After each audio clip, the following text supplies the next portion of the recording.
Interview with Professor Greg Dore. Hep C treatment and drug use issues. Can you have Hep C treatment if you have been diagnosed with liver cancer? Generally, treatment of hepatitis C is not recommended for people who have liver cancer.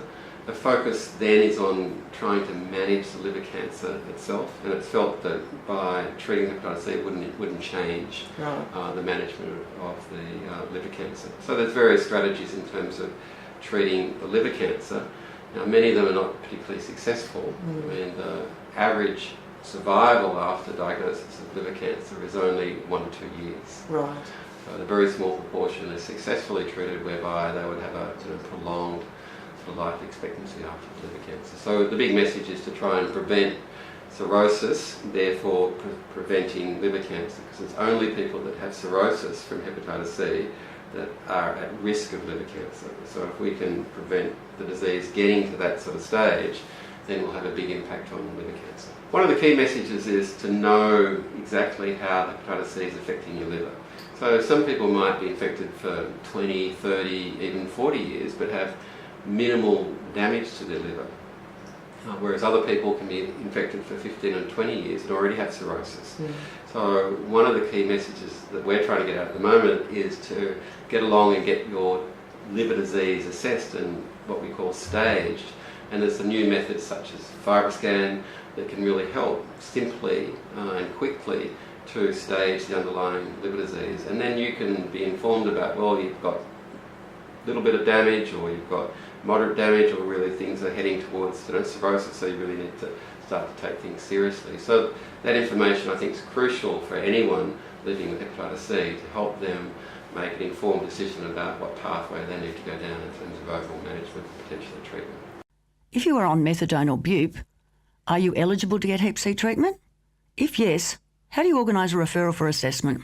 Absolutely. So in terms of the criteria for access to treatment, the thing about the government subsidised treatment in Australia that's good is it's actually very broad in terms of the criteria. So as long as you've got evidence of chronic hepatitis C, as long as you're aged 18 years or older, then pretty much you can get access to the treatment. So it doesn't matter whether you're receiving methadone or buprenorphine. It doesn't matter whether you're still injecting or not.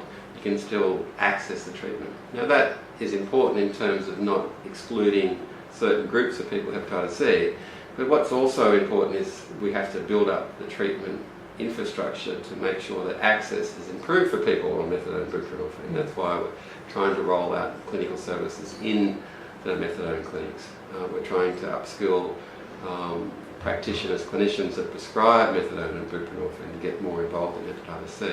And that's why we're trying to build up some community sort of programs that can help people who inject drugs access treatment as well. So it's one thing to have the sort of, in a sense, the regulations in place that don't discriminate against people based on ongoing injecting or receipt of methadone and buprenorphine, but it's another thing to actually provide a sort of broadened access to clinical services. If you're still using illicit drugs, are you able to access Hep C treatment? One thing to say about that is that you're eligible under what we call the S100 government criteria, but it's important to sort of acknowledge that there are a lot of doctors out there who would think treating someone who's still injecting is a problem. Now, it's not a problem for me, and it's certainly not a problem for the clinicians at the clinical service where I work, but there's still an element of stigma and discrimination from healthcare workers in terms of assessing people that are still injecting as far as treatment.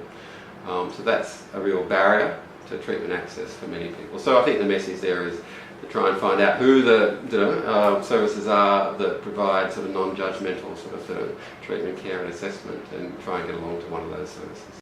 How do I organise a referral?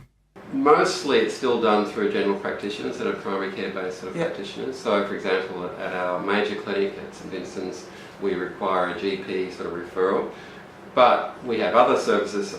For example, I do a clinic at the methadone clinic, and I do a clinic at a community-based clinic, Kirkland Road, and those services don't require GP referral. So it varies depending on where the service is being established.